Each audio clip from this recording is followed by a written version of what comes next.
subtract 12 1/4 minus 8 3/10.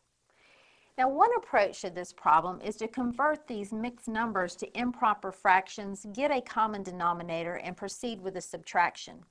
What I'm going to do here is I'm going to leave my mixed numbers as they are originally, and then change the fractions associated with those mixed numbers into fractions with a common denominator, and then we'll proceed from there.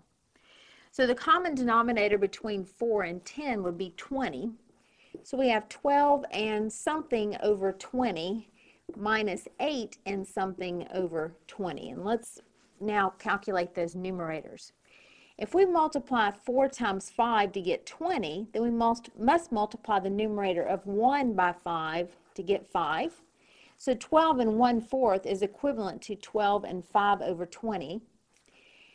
Now, 8 3/10 would be equivalent to 8 6 over 20, because if we multiply the denominator of 10 by 2 to get 20, we must also multiply the numerator of 3 by 2 to get 6. Now we're going to run into another problem here, because although we can subtract 8 from 12, we cannot subtract 6 from 5, or we could. We get an incorrect answer here. Our answer is going to be a positive number. We know that because 12 5 over 20 is bigger than the mixed number of 8 and 6 over 20. So what we're going to do here is we're going to borrow a whole from this 12 and add it to our 5 over 20. So what we have here is 11 plus 1, which is 12, but it's also 20 over 20.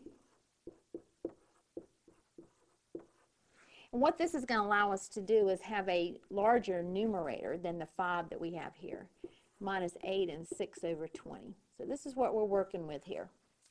So we have 11 and 20 over 20 plus 5 over 20 gives us 25 over 20.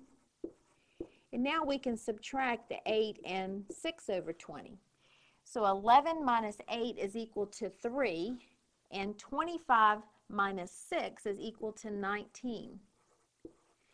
So 12 1/4 minus 8 3/10 is equal to 3 and 19 over 20.